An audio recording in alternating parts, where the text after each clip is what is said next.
کہ انفارمیشن پر بیس کرتے ہیں، آبزرویشن اور ایکسپیریمنٹ پر بیس نہیں کرتے ہیں، اس پہ ان کا دھیان نہیں۔ لیکن جب معاملہ سائنس کا آیا تو سائنس چلتی ہے انفارمیشن، آبزرویشن، ایکسپیریمنٹ، تینوں اسٹیجز سے گزرنے کے بعد ہی نالج آتی ہے۔ اسی لیے ایفیڈیوٹ کورٹ میں آپ کرنے جاتے ہیں تو اس میں لکھتے ہیں نا کہ such and such thing in paragraph such and such is based on my information and things covered in paragraph such and such are based on my knowledge۔ تو انفارمیشن اور نالج میں فرق ہے۔ تو مذہب جو ہے سمپل انفارمیشن ہے، یہ نالج نہیں ہے، اس میں آبزرویشن بھی نہیں ہے، اس میں ایکسپیریمنٹ بھی نہیں ہے۔ اللہ تعالیٰ ہے تو نہ اس سے ملاقات ہے، نہ اس سے بات چیت ہے، بس ہے، کہہ دیا گیا ہے، مانیے یا نہ مانیے۔ سائنس یہ کہتی ہے کہ نہیں، انفارمیشن سے آگے ہم چلیں گے تو ہم آبزرویشن بھی کریں گے اور ایکسپیریمنٹ بھی کریں گے۔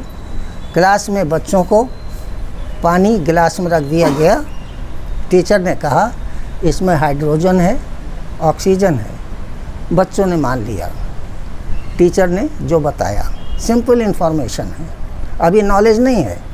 جب لیب میں لے جائے گا اور وہاں ہائیڈروجن آکسیجن کو الگ کر کے اور ملا کر کے جب ایکسپیریمنٹ کرائے گا تب جا کے اب نالج ہوئی، پہلے سمپل انفارمیشن تھی۔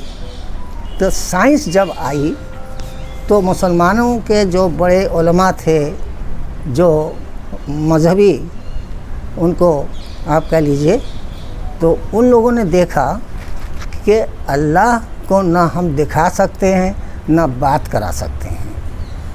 جب اللہ کو نہ ہم دکھا سکتے ہیں نہ بات کرا سکتے ہیں، اور سائنس کہتی ہے کہ ہم انفارمیشن کے بعد آبزرویشن اور ایکسپیریمنٹ بھی ہم کریں گے، تو انہوں نے کیا کیا؟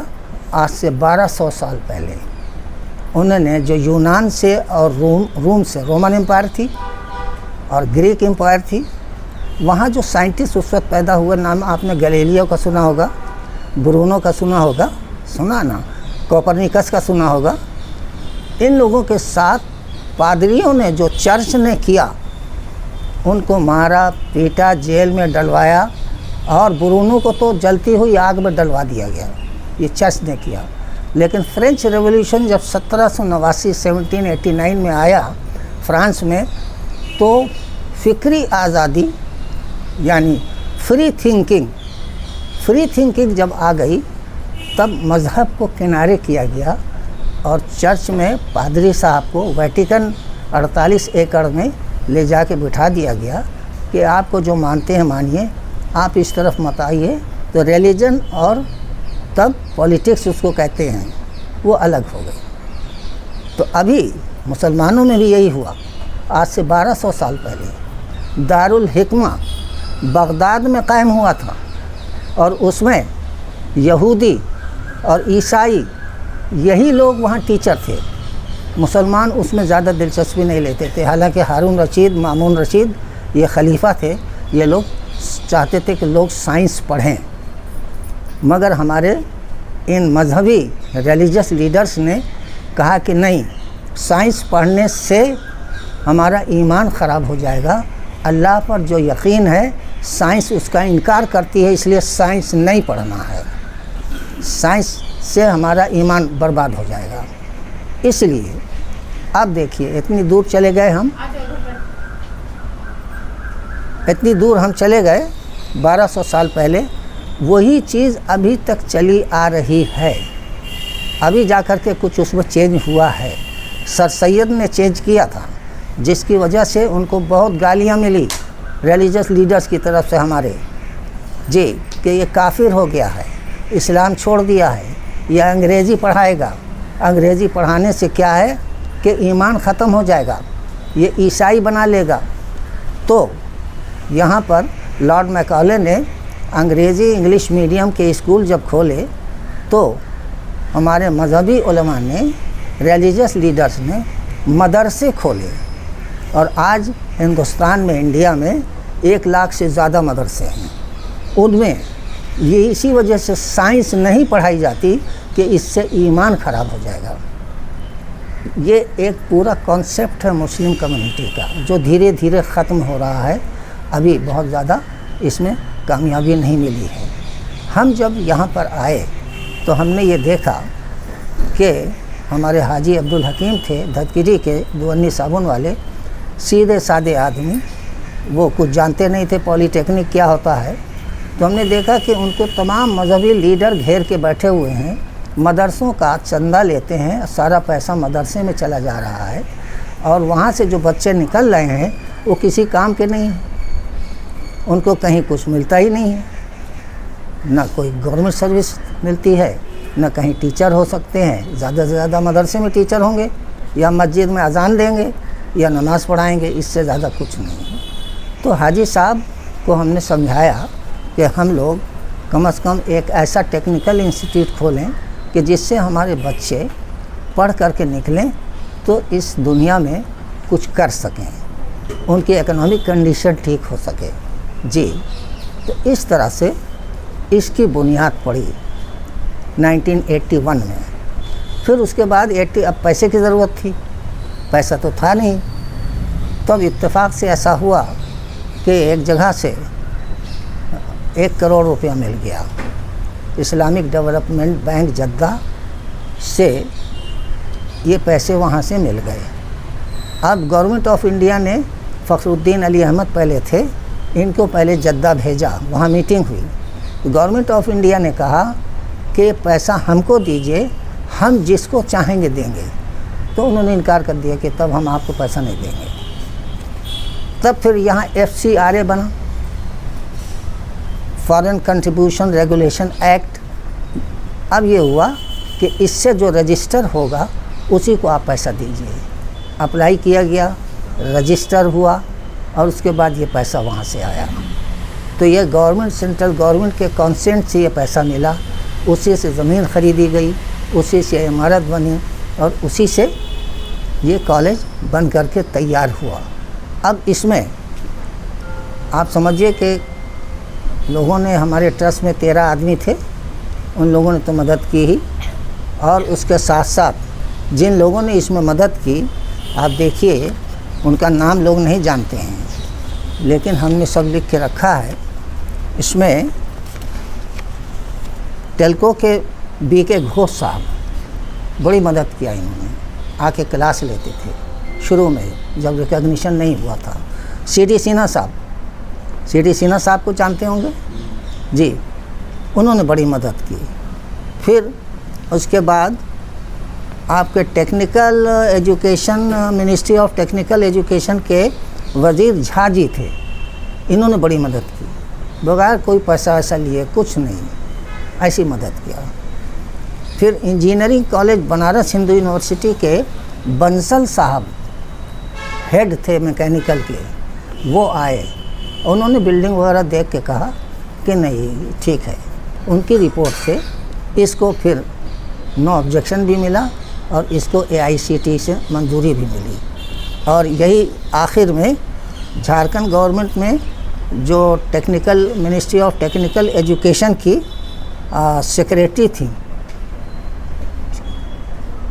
راج بالا ورما IAS، یہاں طبیت صاحب تھے نا چائباسا کے، تو انہی کی بیوی تھی. انہوں نے ہم کو بلایا اور کہا کہ تمہارا کالج بہت اچھا ہے، تم کو کیا چاہیے. تو ہم نے کہا ہم کو مائنورٹی اسٹیٹس دیجیے اور ہم کو 50% سیٹ دیجیے. سپریم کورٹ کا ججمنٹ ہے کہ 50% مسلم کمیونٹی کے بچے آئیں گے. تو اس طرح سے راج بالا ورما صاحبہ نے ہماری مدد کی، اور یہ کالج بنا ہے، یہ چل رہا ہے. ابھی 2200 بچے ہیں، 200 اسٹاف ہے، اور گورنمنٹ سے کوئی ایڈ نہیں ملتی، فیس سے یہ چلایا جا رہا ہے. اور ابھی BTech بھی ہو گیا ہے جی، انجینئرنگ کالج، اور یونیورسٹی کے لیے ہم لوگوں نے اپلائی کر رکھا ہے، اور امید ہے کہ وہ بھی جلدی ہو جائے گی. یہی اس کی کہانی ہے، یہی اس کا قصہ ہے جو مختصراً ہم نے آپ کو بتا دیا. یہ تو وہاں کام کرتی ہیں؟ ہاں، میں وہاں امپلائی. اور ہم نے یہ کہہ رکھا ہے کہ اگر ترقی کرنا ہے تو اس میں کمیونٹی مت دیکھیے، اس میں ٹیلنٹ دیکھیے، ٹیلنٹ کو سلیکشن کر کے لائیے. اس میں ذات، برادری، علاقہ، جی یہ ہندو، یہ مسلم، یہ فلاں، جی یہ سب مت دیکھیے، ٹیلنٹ دیکھیے اور ٹیلنٹ لے کے آئیے، تب یہ کالج ترقی کرے گا اور آپ اس سے پورے ملک کا فائدہ پہنچا سکتے ہیں. یہی ہے، یہی اس کا قصہ ہے جو بہت ہی بریفلی ہم نے آپ کو بتایا ہے. کوئی اگر سوال ہے تو آپ کر سکتے ہیں. نہیں، میرا